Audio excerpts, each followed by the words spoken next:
विश्वानि देव सवितुर्दुरितानि परास्व यद्भद्रं तन्न आस्व। ओम भूर्भुवः स्वः तत्सवितुर्वरेण्यं भर्गो देवस्य धीमहि धियो यो नः प्रचोदयात्। ओम शांति शांति शांति।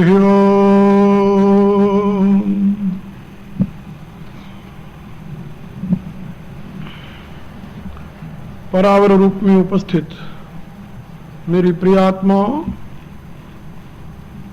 करुणा निधान भगवान का मंगलमय विधान आप सभी के लिए कल्याणप्रद हो, यह मेरी आंतरिक शुभकामना।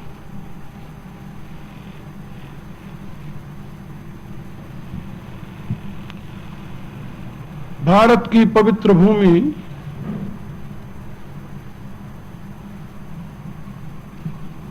ऋषियों की भूमि के नाम से प्रसिद्ध है। दुनिया में मनुष्य और मनुष्यता, इन दोनों का प्रथम जन्म आविर्भाव उसी पुनीत धरती पर हुआ है। मनुष्य और मनुष्यता दोनों को विकसित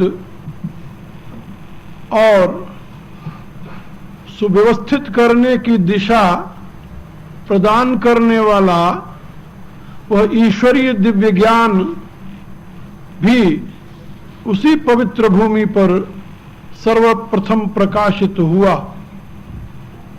वेद का एक मंत्र है जिसमें बताया गया है, यो ब्रह्माणं विदधाति पूर्वं यो वै वेदांश्च प्रहिणोति तस्मै। जिस परमात्मा ने सर्वप्रथम ब्रह्मा को उत्पन्न किया, जिसको यजुर्वेद और ऋग्वेद में हिरण्यगर्भ नाम से भी कहा गया है। हिरण्यगर्भ समवर्तताग्रे भूतस्य जात पतिरेक आसीत। वह हिरण्यगर्भ ब्रह्मा जिसके द्वारा उत्पन्न किया गया, वही परमात्मा उस ब्रह्मा में वैदिक विज्ञान को भी प्रहिणोति तस्मै, प्रहिणोति माने अवतरित किया। पहले ब्रह्मा को उत्पन्न किया और उत्पन्न करने के पश्चात वह परमात्मा उसी ब्रह्मा में अपने दिव्य ज्ञान को प्रहिणोति तस्मै, उसमें अपने दिव्य ज्ञान को अवतरित किया। और वह दिव्य ज्ञान सृष्टि के आदि पुरुष के माध्यम से सारी दुनिया के मनुष्यों को प्राप्त हुआ। वेद का ऋषि प्रार्थना करता है कि जिस परमात्मा ने ब्रह्मदेव को उत्पन्न किया, जिस परमात्मा ने अपने दिव्य ज्ञान से उसे भर दिया, और वही परमात्मा हमारे कल्याण का मार्ग प्रशस्त करे। यो ब्रह्मांडं विदधाति पूर्वम यो वै वेदांश्च प्रहिणोति तस्मै तम ह देवम आत्मबुद्धि प्रकाशम। वह देव, वह परमात्मा, वह परब्रह्म परमेश्वर हमारी बुद्धि को प्रकाशित करने के लिए, हमारी बुद्धि में भी उसी ज्ञान को अवतरित करने के लिए हमें अपनी शरण में स्वीकार करे। मुमुक्षुर्वै शरणमहं प्रपद्ये, हम मुमुक्षु जन, मोक्ष की इच्छा वाले जन उसकी शरणागति स्वीकार करते हैं। ये वेद का मंत्र हमें ये बताता है कि जिस परमात्मा ने ब्रह्मदेव के माध्यम से दिव्य ज्ञान का अवतरण किया, वही परमात्मा उसी दिव्य ज्ञान को हमारे आपके बुद्धि में भी अवतरित कर सकता है अथवा करता है। कब करता है? ऋषि कहता है कि जब आप भी हमारी तरह उस परमात्मा की शरणागति स्वीकार करेंगे, उससे पहले नहीं। ये तो आप लोग जानते हैं, एक घड़े को समुद्र में रख दीजिए, वर्षों तक पड़ा रहे, उसमें एक बूंद भी पानी नहीं आ सकता। कब तक नहीं आ सकता? जब तक कि घड़े का मुख टेढ़ा नहीं होगा। जैसे घड़े का मुख टेढ़ा होने पर ही उस अगाध जल राशि से कुछ अंश जल उस घड़े में आता है। घड़े का मुंह यदि सीधा रहता है तो उसमें पानी की एक बूंद भी नहीं आ सकती, चाहे वो घड़ा हजारों वर्ष तक उसी जल राशि में पड़ा रहे। इसी रूप से हम आप सभी उस सच्चिदानंद अगाध सिंधु परमात्मा में ही हैं, इसमें कोई संदेह नहीं। लेकिन उसके दिव्य ज्ञान का एक बूंद भी हमारे में नहीं आ सकता। कब तक? जब तक कि हम अपने इस घड़े के मुंह को झुकाएंगे नहीं, उसके चरणों में समर्पित होते हुए। तमहा देवम आत्मबुद्धि प्रकाशम मुमुक्षुर्वै शरणमहं प्रपद्ये, हम मुमुक्षुजन उसकी शरणागति जब तक स्वीकार नहीं करेंगे, उसकी शरण में नहीं जाएंगे, तब तक उस ज्ञान की किरण, उस ज्ञान का एक बूंद हमारे मस्तिष्क में नहीं आ सकता। तो हम आप यहां जिस भावना से एकत्रित होकर के उस परमात्मा के दिव्य ज्ञान का चिंतन मनन कर रहे हैं, उसके विषय में विचार कर रहे हैं, उसमें सर्वश्रेष्ठ साधन है शरणागति। शरणागति से श्रेष्ठ और कोई साधन नहीं। मनुष्य इतना समर्थ नहीं है कि वह अपने बल से, अपने पुरुषार्थ से, अपने सामर्थ्य से अपना उद्धार कर ले। ऐसी सामर्थ्य उसमें नहीं है। अनंत जन्मों के कर्म, अनंत जन्मों के पाप पुण्य रूपी कषाय उसके चित्त में, उसके अंतःकरण में अपना स्थान जमाए हुए हैं। उन काषायों को दूर करने के लिए वह केवल परमात्मा की शरण ही स्वीकार कर सकता है, और कोई दूसरा उपाय नहीं है। उस परमात्मा की शरणागति की एक विधा है, और उस विधा का नाम है समर्पण। और उस समर्पण का ही दूसरा अर्थ है यज्ञ। यज्ञ माने समर्पण। इस यज्ञ विज्ञान के विषय में कल मैंने आप लोगों को कुछ बातें समझाई थी। आज उसी पर पुनः आप लोगों से चर्चा करूंगा। यज्ञ विज्ञान अपने आप में बहुत व्यापक अर्थ संजोए हुए है, बहुत ही व्यापक अर्थ है। और सारे वेदों का यदि लक्ष्य और प्राप्तव्य कहें, या सारे वेदों का प्रयोजन यदि कहें, तो सायणाचार्य ने कहा है कि इसका केवल एक ही प्रयोजन है, यज्ञ में इसका प्रयोग, यज्ञ में जीवन बनाने में इसका उपयोग। और यदि यज्ञ में जीवन हमारा नहीं बना फिर क्या होगा? तो गीता में भगवान ने कहा कि जो अयाज्ञिक हैं, जो यज्ञ में जीवन नहीं जीते, उनके लिए यहां ही सुख नहीं है, मरने के बाद उन्हें क्या मिलने वाला है। इसलिए एवं प्रवर्तितम चक्रम नानुवर्तहति है अघायुर इंद्रियारामो मोघम पार्थ सजीवत। भगवान कहते हैं जो यज्ञ में जीवन नहीं जीता उसका जीवन पाप में जीवन है, अघायु है। अघायु माने अघ, पाप में आयु है उसकी। और भगवान कहते हैं ऐसे जीवित व्यक्ति की अपेक्षा उसे मर जाना श्रेष्ठ है, क्योंकि मोघम पार्थ सजीवत, हे पार्थ स मोघम जीवत, वह व्यर्थ में जी रहा है। मरना क्यों श्रेष्ठ है? भगवान कहते हैं यदि जल्दी मर जाएगा तो यह पाप में आयु तो नहीं भोगेगा, जीता रहेगा तो और पाप करेगा। तो यदि जीते हुए पाप ही उसे करना है तो यदि मर जाएगा तो पाप से तो मुक्ति मिल जाएगी। कहा भाई अभी मर जाए तो पाप से कैसे मुक्ति मिलेगी, क्योंकि पुनर्जन्म होगा, संस्कार यही है, दोबारा पुनः वो पाप में प्रवृत्त हो जाएगा।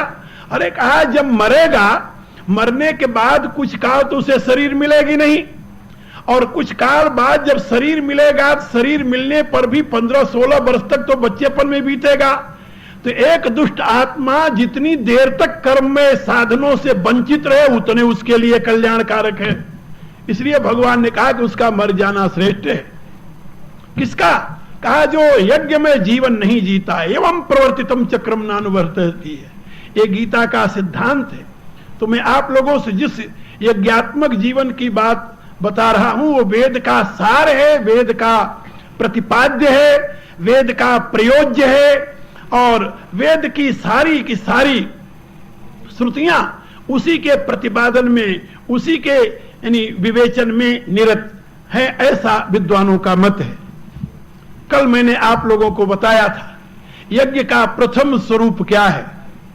यज्ञ के 3 स्वरूप, देव पूजन, संगतिकरण और दान। ये आप लोग समझ लें, यजदेव पूजायाम संगतिकरणे दाने। और उसमें देव पूजन किसे कहते हैं इसकी कुछ मीमांसा कल मैंने की थी। उसमें देवताओं के 2 भेद हैं, कर्मज और अजानज। आप लोगों को याद होगा अजानज देवताओं का जो स्वरूप है सर्वप्रथम उन्हीं की प्रतिष्ठा है। अजानज देव किसे कहते हैं कल मैंने बताया था कि जब सृष्टि का आविर्भाव होता है तो सृष्टि के साथ ही जिन परमात्मा की शक्तियों का, यानी परमात्मा की जिन शक्तियों का सृष्टि के साथ ही आविर्भाव होता है, प्राकट्य होता है, उनको अजानज देव कहते हैं। वो परमात्मा की दिव्य शक्तियां हैं। वैदिक विज्ञान पहले आपको इस संसार की स्थूल दृष्टि से ऊपर उठाता है और आप में दिव्य दृष्टि का प्रकाश करता है। यह वैदिक विज्ञान की सबसे बड़ी देन है। डिविनिटी का संस्कार डालना यह वैदिक विज्ञान का पहला उपदेश है। और इसीलिए वैदिक विज्ञान का एक संदेश है, देव भूत्वा देवम यजेत। पहले तुम स्वयं को देवता बनाओ।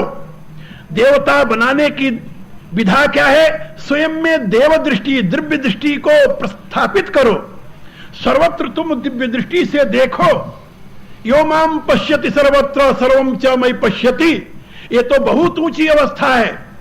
सर्वत्र परमात्मा की शक्ति को देखना ये पहली अवस्था है, और सर्वत्र परमात्मा को देखना ये दूसरी अवस्था है। और सर्वत्र परमात्मा के कैंकर्य को, उसके आविर्भूत स्वरूप को देखना ये उससे भी दूसरी अवस्था है। ये 3 क्रम हैं। हमारे यहां साधन में 3 क्रम समझाए गए हैं। पहले जब व्यक्ति परमार्थ की तरफ लगता है तो उसको यह बताया जाता है कि यहां जो कुछ है सब में परमात्मा है, सब में परमात्मा है। ईशावास्यम इदम सर्वम यत् किंचित जगत्याम जगत। इसकी व्याख्या मैंने अपने एक पुस्तक में की है जो ब्रह्म विद्या विज्ञान नाम की पुस्तक है। उसमें तो सब में परमात्मा को देखना यह पहली दृष्टि है। उसमें परमात्मा को स्वीकार किया जाता है। अभी परमात्मा को हमने जाना नहीं, अभी समझा नहीं, हमने स्वीकार किया। स्वीकार करने का अभिप्राय नहीं है कि स्वीकृति मात्र से हमारा अब कल्याण हो गया। नहीं, वेद कहता है नहीं, ऐसी बात नहीं है। यह तम न वेद किम ऋचा करिष्यत। जब तक तुम उसे जानोगे नहीं तब तक तुम्हारा कल्याण नहीं होने का। ऋते ज्ञानान मुक्ति। जब तक तुम उसका अनुभव नहीं करते, जानते नहीं, तब तक तुम्हारी यात्रा पूरी नहीं होगी। यात्रा पूर्ण करने के लिए उसे जानना जरूरी है, और जानने से पहले उसे मानना जरूरी है। एक प्रक्रिया है मान करके जानने की। जैसे आप लोगों में बहुत लोग होंगे जो गणित विद्या को जानते होंगे। गणित विद्या का ये एक सरल नियम है कि किसी भी सवाल को हल करने के लिए, किसी भी प्रॉब्लम को सॉल्व करने के लिए first you should accept some number. You must accept that. When you are accepting that number, it doesn't mean that you are solving that crux, that problem. जब आप कुछ अंकों को स्वीकार कर लेते हैं तो इसका अभिप्राय नहीं कि आपने उस समस्या को अब सोल्व कर लिया है, आप उसको हल कर लिया सवाल को, ऐसी बात नहीं। लेकिन बिना अंकों को स्वीकार के आप सवाल को सोल्व कर सकते हैं, किसी सवाल का समाधान प्राप्त कर सकते हैं, किसी सवाल को हल कर सकते हैं? नहीं कर सकते। First you should try to accept something, some numbers.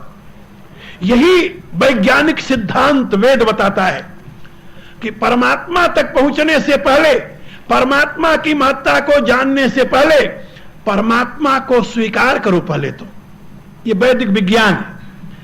और क्यों स्वीकार करें? इसलिए कि स्वीकार करने से परमात्मा मिलेगा? नहीं, इसलिए नहीं। जब तक तुम उसको स्वीकार नहीं करोगे तब तक उस दिशा में तुम्हारी गति नहीं होगी। कहा स्वीकार करने के लिए भी तो कुछ विचार चाहिए। उपनिषद कहती है बिल्कुल। एक बात याद रखिए, यास्काचार्य ने अपने निरुक्त में कहा है कि वेद का कोई ऐसा मंत्र नहीं है जिसका अर्थ बुद्धि गम्य न हो। क्या समझे? वेद में कोई ऐसी बात नहीं है, वेद का कोई ऐसा मंत्र नहीं है जिसका अर्थ बुद्धि गम्य न हो, जो बुद्धि विरोधी हो। इसलिए वैदिक मंत्रों का अर्थ करते समय, वैदिक सिद्धांत का अनुसंधान करते समय बुद्धि का दिवालियापन उचित नहीं है, बुद्धि को अलग कर देना उचित नहीं है। वहां मान कर नहीं चला जाता, जान कर चला जाता है।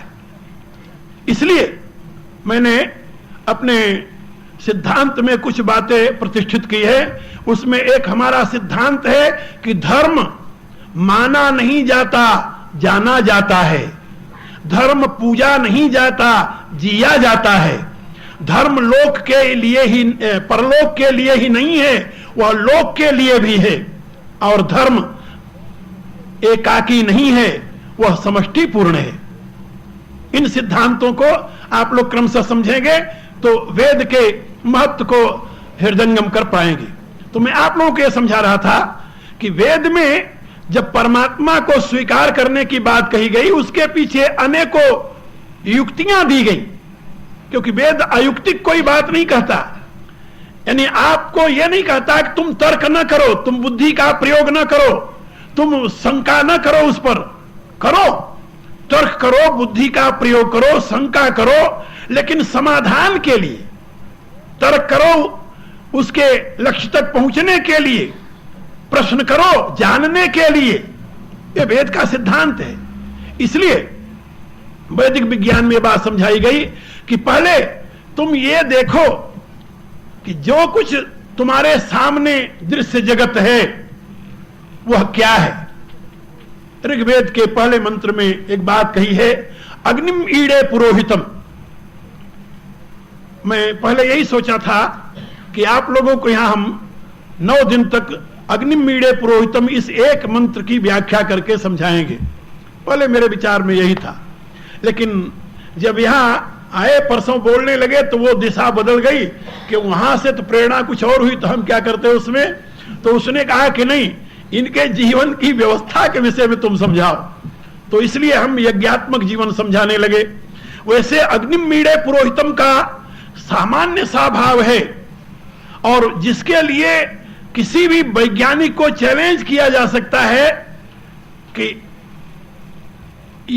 यत् किंचित पुरोहितम, जो कुछ भी दृश्य सामने दिखाई दे रहा है, तत् अग्निम, वह सब अग्नि है। आप जरा कल्पना कीजिए, जो कुछ भी दृश्य जगत है, पुरोहितम मीन्स सामने उपस्थित, जो कुछ भी सामने उपस्थित है, ये क्या है? वेद कहता है अग्निम, अग्नि है सब, अग्नि के सिवा कुछ नहीं है। ये सारा विश्व अग्नि है। बोले हाँ, अग्निम ईड़े पुरोहितम, पुरोहितम अग्निम ईड़े, जो कुछ भी तुम्हारे सामने उपस्थित है सबका सब अग्नि है। और उस अग्नि को तुम वंदना करो। ईड़ो मीन्स जो कुछ तुम्हारे पास है उसको समर्पित करो तुम। और वैज्ञानिक से पूछिए कि ये सारा दृश्य जगत क्या है, तो क्या बताएगा? आपसे कोई पूछे, आपने विज्ञान पढ़ा हो तो, ये सारा दृश्य जगत क्या है? ये जिस चौकी पर हम बैठे हैं क्या है? ये जहां हम लोग खड़े हैं क्या है? हमारा आपका शरीर क्या है? क्या बताएंगे आप? प्रोजेक्शन ऑफ एनर्जी, यही ना? And what energy is? That is nothing but fire. Fiery element you will find everywhere. This world is nothing but projection of fire and fiery element. इस सारे विश्व को आप अनुसंधान करके देखें तो आपको अग्नि के सिवा और कुछ नहीं मिलेगा, तेज के सिवा और कुछ नहीं मिलेगा. आप जानते हैं हमारे यहां वीर्य को तेज कहते हैं.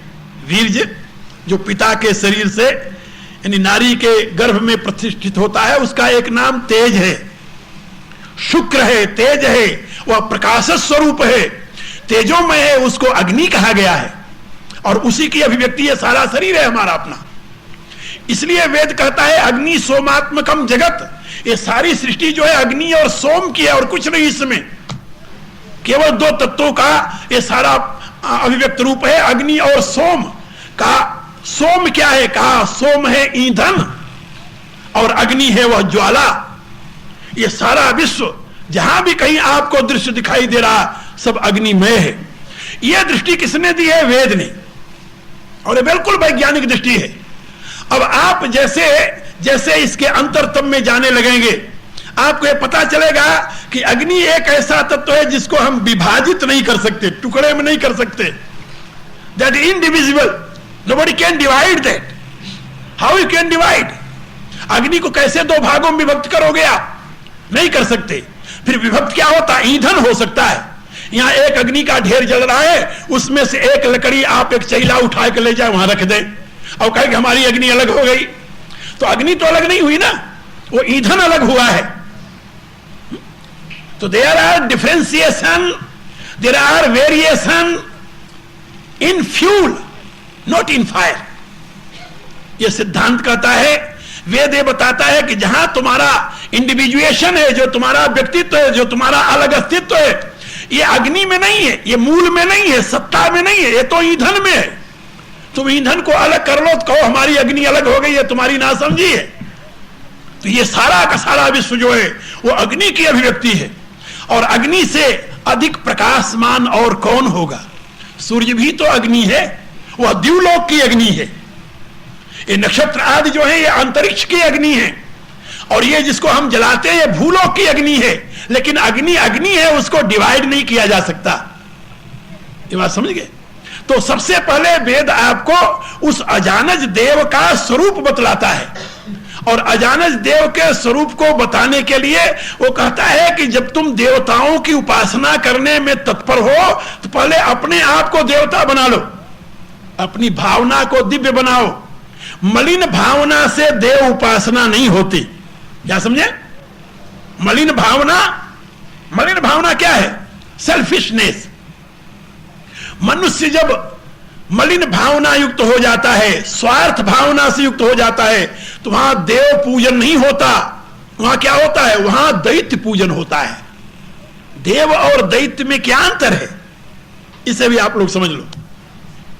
देव किसे कहते हैं? कल मैंने बताया था, वह पर ब्रह्म परमात्मा दिव्य शक्ति, उसको देव कहा जाता है. और उसी की अभिव्यक्तियां जो हैं वो देवता कही जाती हैं, जो अनंत रूपों में अभिव्यक्त हैं.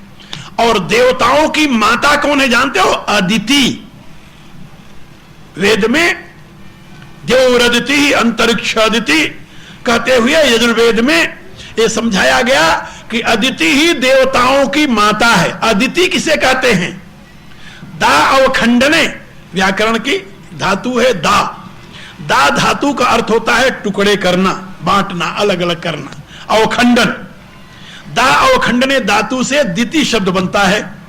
तो जब मनुष्य की बुद्धि की वृत्ति दिति के रूप में होती है, दिति माने टुकड़े टुकड़े में होती है, सीमित भावनाओं में यानी बधी हुई होती है, उस अवस्था में जो कुछ विचार, जो कुछ भाव, जो कुछ कर्म अभिव्यक्त होते हैं उनको कहते हैं दैत्य. बात समझे? जब आप अपने को विश्व से अलग करके, टुकड़े में करके, इंडिविजुअल रूप में व्यष्टि रूप में स्वीकार करते हुए जो कुछ करेंगे, आप में जो भाव होगा, जो कर्म होगा, जो ज्ञान होगा, ये सब का सब दैत्य होगा। ये दिति की संतान होगी, दिति से आविर्भूत, दिति से उत्पन्न हुई संतान होगी। और आ है अभाव, जहां पर दिति माने द्वैत का, खंडन का, भेद का, सेपरेशन का, इंडिविजुएशन का, वो है अदिति। नहीं है विभाजन। जहां, ये बात समझे, कहने का अभिप्राय दूसरे शब्दों में अद्वैत। अदिति माने अद्वैत, अनंत, असीम, भूमा, अद्वैत, ये सब अदिति के अर्थ हैं। तो जिस अवस्था में आप में अद्वैत की भावना होगी, विभाजन की भावना नहीं होगी, यस्मिन् सर्वाणि भूतानि आत्मा एव अभूत विजानत, वेद कहता है। जिस अवस्था में आपको ऐसा अनुभव होने लगेगा कि एक ही परमात्मा हम सबके रूपों में प्रकट हो गया है, तत्र को मोह का शोक एकत्वम अनुपश्यत, उस अवस्था में आप सर्वत्र एक रूप को देखते हुए किसी से मोह नहीं करेंगे, किसी का शोक नहीं करेंगे। और ऐसी अदिति की संतानें सद्भावना, सद्विवेक, सद्बोध, सदाचार, सद्वृत्ति, ये अदिति की संतानें जो देवता हैं, ये दिव्य गुण आप में प्रकट होने लगेंगे। ये बात समझे। और जब अदिति की प्रतिष्ठा होगी आपकी बुद्धि में, आपकी बुद्धि स्वयं अदिति स्वरूपा हो जाएगी, तो बुद्धि की सारी प्रवृत्तियां, बुद्धि के सारे कार्य देवता रूप में हो जाएंगे। और जब आप देवता बनेंगे, तब देवभूत्वा देवम अजेत, जब आप देवता बनेंगे तब आपको देव की आराधना करने का अधिकार मिलेगा। ये बात समझे। इसीलिए हमारे यहां वैदिक विज्ञान में अधिकारी का बहुत बड़ा स्थान है, बहुत बड़ा स्थान है। कई वर्ष पहले की बात है, भारत में एक बार अष्टग्रही योग का बड़ा प्रोपोगंडा हुआ, बड़ा प्रचार हुआ कि 8 ग्रह इकट्ठा हो रहे हैं। 62 की बात है, 8 ग्रह इकट्ठा हो रहे हैं, महा अनर्थ होगा, दुनिया का प्रलय हो जाएगा। अच्छा, उस समय अष्टग्रही योग को निवारण के लिए लोग बड़े बड़े यज्ञानुष्ठान किए, कहीं रुद्र महायज्ञ, कहीं विष्णु महायज्ञ, कहीं नारायण महायज्ञ, कहीं देवी महायज्ञ, चंडी महायज्ञ, तमाम महायज्ञ होने लगे। वहां तो विधि विधान का, सारा यज्ञ का क्रम ही अलग है। तो हजारों, लाखों नहीं, करोड़ों मन सांकल जो है अन्न, घी आदि जो पदार्थ हैं, ये आहुति के लिए तैयार हुए। मेरे एक मित्र संत थे, उन्होंने भी एक बहुत बड़ा यज्ञ आरंभ किया। उन दिनों मैं ऋषिकेश में था, मेरे पास आदमी आया उनका कि स्वामी जी एक यज्ञ कर रहे हैं, आप उसमें चलिए। मैंने उनसे कहा, भाई देखो बात यह है कि मैं यज्ञ में विश्वास नहीं करता, हमें आप न ले जाओ तो बड़ी अच्छी बात होगी। तो उन्होंने कहा कि नहीं, स्वामी जी ने कहा कि आपको अवश्य जाना है और जनता आपको चाहती है सुनना, तो यज्ञ तो होगा लेकिन आपको सुनने के लिए लोग आतुर हैं और आप जरूर चलें। खैर, मैंने कहा, हम कहा कि जाकर अपने स्वामी जी से कह दो कि जब मैं बोलने लगूंगा तो मैं स्वतंत्र बोलता हूं, तुम लोगों को मालूम है। बोले सब मालूम है। हम कहा मैं शास्त्र सिद्धांत जो होगा वही बोलूंगा। बोले ये भी मालूम है। हम कहा फिर किसी को यह न लगे कि मैंने बोला उसको अप्रिय लग गया और बोला उसका खंडन हो गया, बोला मंडन हो गया। हा? हमें स्वतंत्र बोलने की यदि वहां तुम्हारी मान्यता हो तो हम चल सकते हैं। उन्होंने कहा जो आप शर्त कहो मंजूर है, आप चलो। गया मैं वहां, गया वहां पर तो यज्ञ की व्यवस्था देखी। अब वहां पर सतकुंडी यज्ञ बना हुआ था, सारे बने हुए थे 100 कुंड, बहुत बड़ा विशाल यज्ञ था, कई लाख रुपया उसमें लग रहा था। मैं पहले दिन बोलने लगा, वहां का एक पुरोहित बैठा हुआ था, क्या नाम, जजमान। उस जजमान को मैं जानता था। तो मैंने पूछा, हम कहा कि ये कौन है? बोले ये यज्ञ के जजमान है। उसने उस यज्ञ में बहुत रुपया खर्च किए थे और वो व्यक्ति कैसा था मैं उसे अच्छी प्रकार से जानता था।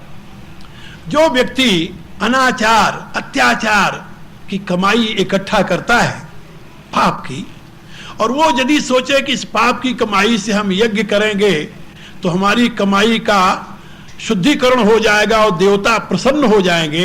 वेद कहता है नहीं, उससे राक्षस प्रसन्न होंगे, देवता प्रसन्न नहीं होंगे।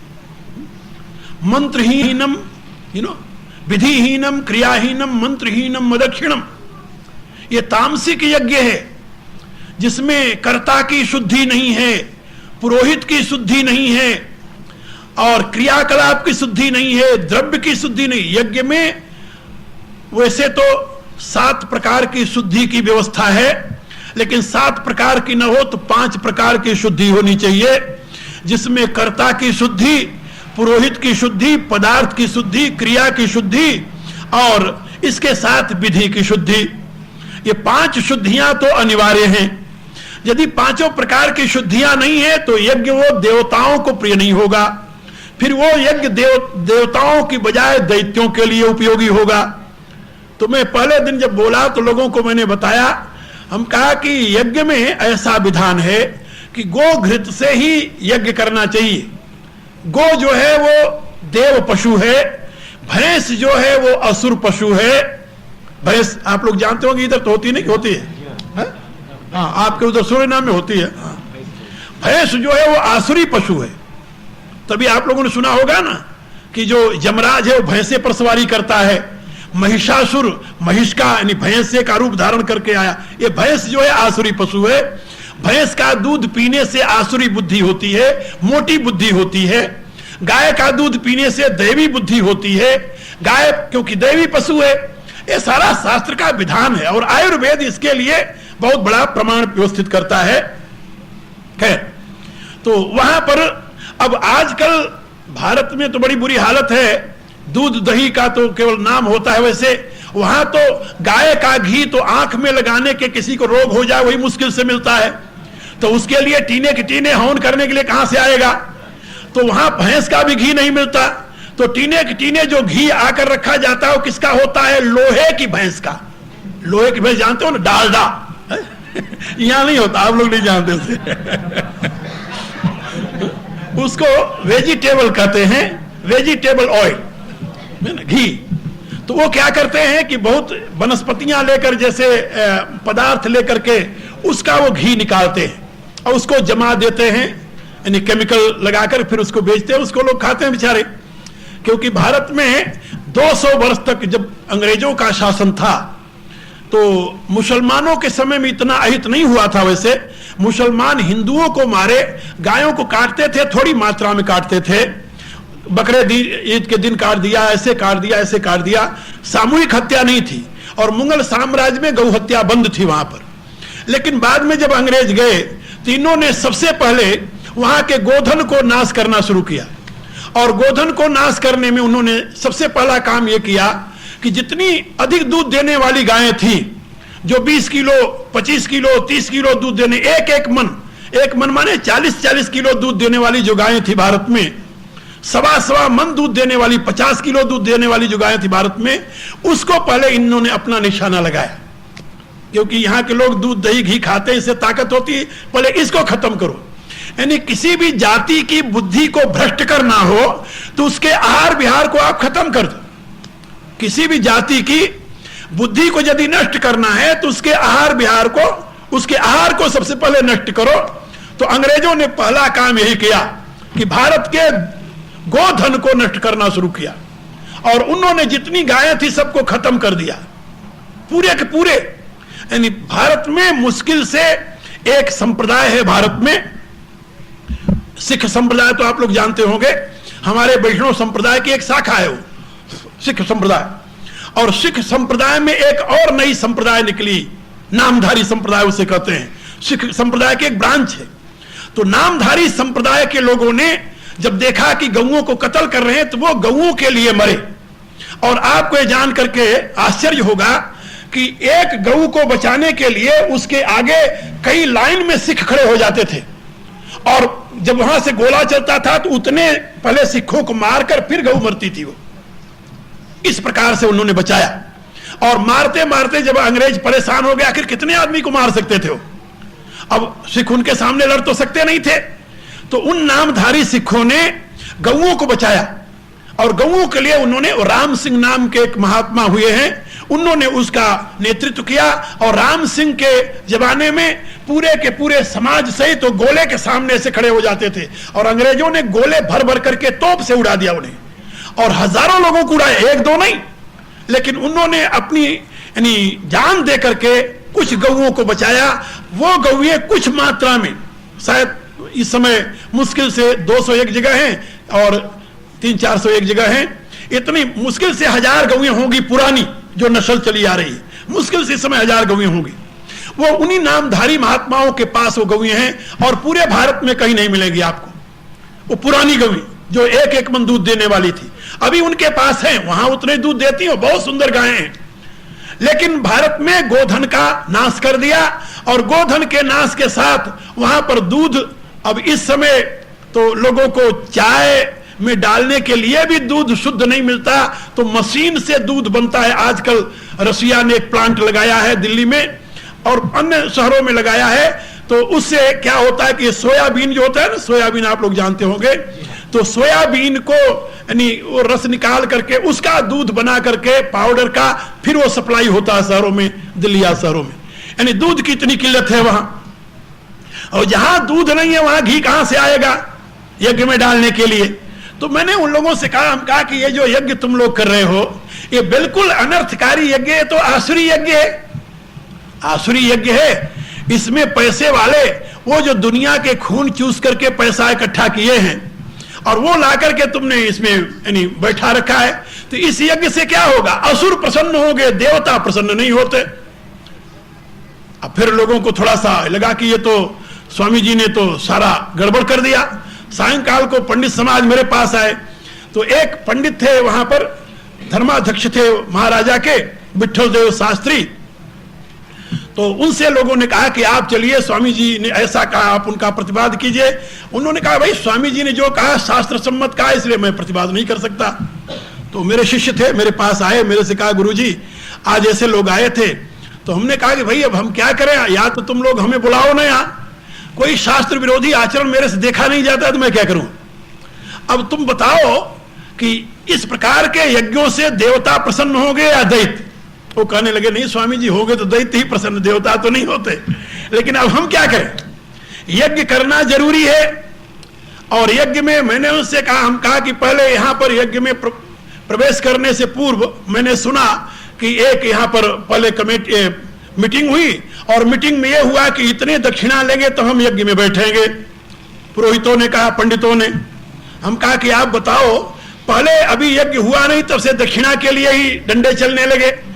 तो स्वार्थमयी वृत्ति से यज्ञ में देवताओं की उपासना है। देवता कहते हैं जो व्यापक भावना से युक्त है, जो व्यापक भावना से युक्त नहीं है वो देवता नहीं, वो दैत्य है। देवता और दैत्य के इतने ही अर्थ हैं, ये बात समझे। वेद के सिद्धांतानुसार देवता दिव्य प्रकाश ने, जो प्रकाश युक्त है, व्यापक है, सर्वात्म भाव से युक्त है, वो देवता है। और जो इंडिविजुएशन, अपना व्यक्तिगत स्वार्थ से युक्त है, वो दैत्य है। ये बात समझे। और गीता के 16वें अध्याय में भगवान ने बताया, कहा दो इमौ पुरुषो दो भूत स्वर्गौ लोके अस्मन् दैव आसुर एव च। इस दुनिया में दो प्रकार की सृष्टि है, एक देवताओं की, दूसरी असुरों की। और देव सृष्टि असुर सृष्टि में अंतर क्या है? तो भगवान ने बताया कि दैवी संपद विमोक्षाया निबंधाया आसुरी मता। कहा आसुरी भाव जो है वो बंधन में डालता है, दैवी भाव जो है मनुष्य को मुक्त कर देता है। तो देवताओं की उपासना, देवताओं में आस्था रखते हुए देवता बनने की साधना, ये सब मुक्ति का मार्ग है। क्या समझे? ये मोक्ष का मार्ग है। इसीलिए वेद कहता है मुमुक्षुर वै शरणम प्रपद्ये। परमात्मा की शरण में जाने का अधिकारी कौन है? कहा जो मुमुक्षु है। अब यहां पर एक और सिद्धांत आप लोगों को समझाते जाएं। दुनिया में जीवों की 3 कोटियां होती है, 3 कोटि। कोटि माने कैटेगरी। उसको कहते हैं नित्य जीव, मुक्त जीव और बद्ध जीव। ये 3 जीवों की कैटेगरीज हैं, 3 कोटियां हैं उनकी। मुक्त जीव वो हैं, नित्य जीव वो हैं जो कि सृष्टि के प्रारंभ में आविर्भूत होते हैं और सृष्टि के अंत तक रहते हैं। वो बंधन में नहीं आते, उनके ऊपर कोई माया का प्रभाव नहीं बनता, उनमें भ्रम या अज्ञान नहीं आता, उनको नित्य जीव कहते हैं। और नित्य जीव की कोटि में जितने ब्रह्मांड हैं उतने ब्रह्मा विष्णु महेश आदि जितने हैं, सनक सनंदन सनातन सनत कुमार आदि जितने हैं, ये सब नित्य जीव कहे जाते हैं। सृष्टि के आदि में प्रकट होते हैं, सृष्टि के अंत तक रहते हैं, फिर परमात्मा में लय हो जाते हैं। ये नित्य जीव है। इसीलिए हमारे यहां ब्रह्मा विष्णु महेश को भी जीव मानते हैं। ये बात समझे? क्योंकि इनका आविर्भाव होता है। जीव माने जन प्रादुर्भावे, जिसका आविर्भाव हो और जिसका लय हो। तो ये ब्रह्मा विष्णु महेश का भी आविर्भाव होता है सृष्टि के प्रारंभ में, और अंत में इनका उस पर ब्रह्म परमात्मा में लय हो जाता है। ये बात समझे? इसके लिए वेद कहता है, इनको ईश्वर भी कहते हैं, तम देव ऐश्वरानाम परमम महेश्वरम तम देवतानाम परमम च दैवतम पतिम पतीनाम परमम परस्तात् विदाम देवम भुवनेशमीड्यम। ये वेद के मंत्र इसका प्रतिपादन करते हैं, और इन्हीं मंत्रों का अनुवाद तुलसीदास जी ने अपनी रामायण में कहा। रामायण के जो राम है, कहा ये तो परमात्मा है, परब्रह्म है, और इन्हीं के अंश से उपजई जासु अंशते नाना शंभु बिरंची विष्णु भगवाना। इस राम के अंश से अनेकों ब्रह्मा, अनेकों विष्णु, अनेकों शिव उत्पन्न होते हैं। ये बात समझे? तो जो अनंत ब्रह्मा विष्णु महेश का बाप है, पिता है, परमात्मा, उसी में इनका लय भी हो जाता है। अंतिम में सृष्टि के प्रारंभ में आविर्भाव और प्रलय में इनमें इनका लय, ये इनका नित्य जीवत्व का स्वरूप है। अब इसके पश्चात होते हैं मुक्त जीव। मुक्त जीव किसे कहते हैं? जो पहले कभी बंधन में थे लेकिन अब वो बंधन में नहीं है, उन्होंने मोक्ष प्राप्त कर लिया है, लेकिन मुक्तावस्था में भी वो जीवन धारण करके विचर रहे हैं। जैसे नारद आदि, सप्तऋषि आदि, अनेकों ऐसे मुक्त जीवों की संख्या अनंत है, इनकी कोई गणना नहीं की जा सकती। पहले बंधन में थे लेकिन फिर वो मुक्त हो गए, अब मुक्त होकर के विचरते हैं, उनको मुक्त जीव कहते हैं। तीसरी कोटि के जीव हैं जिसको बद्ध जीव कहते हैं। बद्ध जीव में हम आप सब सारे यहां से ब्रह्मलोक से लेकर के, ब्रह्मलोक में रहने वाले जो जीव हैं और भूलोक के प्राणी, ये सारे सातों लोकों में नहीं बल्कि 14 लोकों में, चतुर्दश विधा भूत सर्ग, 14 लोकों में बद्ध जीव रहते हैं। 14 लोक गिन लो आप लोग। 5 लोक मनुष्य से नीचे के हैं, 5 लोक मनुष्य से नीचे के हैं। जिसको पहला लोक है वृक्षों का लोक, उसको कहते हैं वेजिटेशन लाइफ अंग्रेजी में। ये बात समझे? दूसरा लोक, लोक माने योनि, लोक माने अवलोक या तिथिलोक का दृश्य जिसमें वो प्रकट हुए हैं, योनि। तो पहला लोक तो वृक्षों का है, दूसरा लोक कृमियों का है, कीड़े जो होते हैं। आपको किसी ने आम दिया, आजकल आम का मौसम है ना, हाँ, कुछ लोग आम खाने के बड़े शौकीन है। हमारे सुखा जी कह रहे थे कि मैं भारत जाऊंगा जब आम पका होगा तब। तो किसी ने आम दिया आपको खाने के लिए, और आम आपने काटा, तो आम खाने के लिए आप तैयार थे, बड़ी लगन थी आपको, लेकिन जब काटे आम तो देखा तो उसमें एक सफेद सा इतना बड़ा ऐसे ऐसे कर रहा था।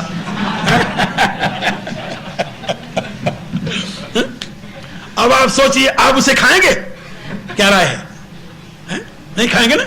अरे आपकी बात छोड़िए, जो लोग पूरा मुर्गा चबा जाते हैं, जो लोग पूरा बकरा चबा जाते हैं, उनसे भी कहिए कि छोटा सा कीड़ा खा लो तो भी नहीं खाएंगे, नहीं खाएंगे।